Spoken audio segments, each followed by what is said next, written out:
After Obama's re-election on November 6th, it was remarked on by many that we would likely see what's known as second-term hubris emerge from the White House. It's clear that's already happening, yet that hubris might not be relegated just to politicians in Washington, but exhibited by the liberals who control our film industry as well. Case in point, the apparent open blacklisting of Kathryn Bigelow, director of Zero Dark 30, by the Oscar crowd.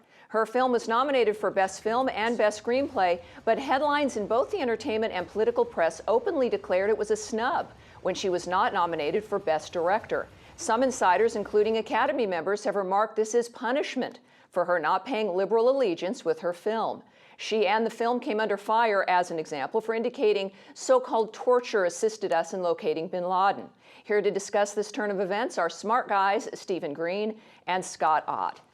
Steve, how do these internal Hollywood politics affect us? And what do you think is the larger message of such an open and remarkable campaign to punish an Oscar-winning director for being politically incorrect?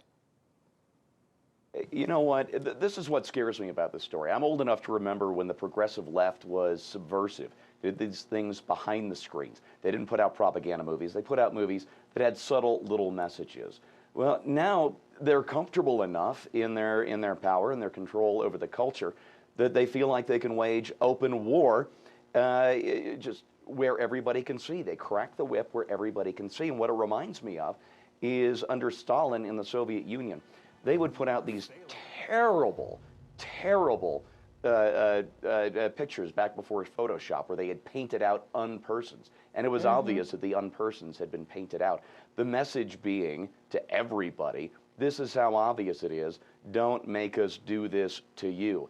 Well, that's the message being sent here, is don't make us do this to you. And it's a powerful message. And I don't know if this is a second-term hubris or if this is just how powerful they now are. You know, we should send a bunch of copies of Animal Farm out to every producer in Hollywood at this point, every member of the Academy. You know, Scott Bigelow hasn't apparently been openly political. We don't know what her politics really are, yet she has been romantically linked with James Cameron and her screenwriter Mark Boal, both of whom are quite liberal, as we know. Now, we know that conservatives, of course, either don't work at all or are punished when they dare to not follow the Liberal Party line. Is this open attack on one of the more prominent women in the industry, who's likely one of their liberal own, a sign that Hollywood's hubris has now devolved into cannibalism? Well, yeah, I mean, things can get really ugly from here. And by the way, as you and I both know, there are a lot of conservatives in Hollywood. Most of them don't wear it on their sleeve. Those that do wear it on their sleeve become lightning rods and come under attack. So I really don't care what Kathryn Bigelow's politics are. She's in the entertainment business. I want to see a good story that's engaging. I also want to see, frankly, if you're dealing with historical events and you're purporting to lay out some sort of story that approaches the facts of the matter, that you would stick to the facts of the matter. And, you know, from what I've heard so far, I've not seen the film, but what I've heard, it doesn't sound like she's taken many egregious liberties with this. But the fact that Hollywood cannot tolerate political dissent is hilarious. These were the people who were, you know, there's a chill wind blowing across our land. Who was that? Tim Robbins, who said that back during the Bush administration. You know, dissent is being silenced. We will not stand for it. And here it is. They're essentially freezing out one of their best. And you know, it's not even maybe the details inside the film. It's just a film that isn't anti-American. You know, Steve, it wasn't just Bigelow, though, who was snubbed by the Oscar crowd for a nomination. Ben Affleck was also passed over for his Best Director for his film Argo, another film that didn't hug America's enemies and actually made Americans and Canadians sympathetic. Is this a further indication that every person in Hollywood is at risk if they dare to simply make not an anti-American film? You know, there's another possibility here, and that is simple Oscar incompetence. I quit watching the Oscars after 1982 when they gave Best Picture to Gandhi instead of E.T. E.T. still holds up 30 years later. Gandhi is just miserable to try and watch. Some nice performances, but it hasn't held up. So this could just be another case of Hollywood incompetence. But you know what? I don't think so. It's so brazen. It's so uniform. It's across the board that I have to believe that this is by design, that this is cracking the whip. And the worst part about it is, as a result, we're going to get worse movies.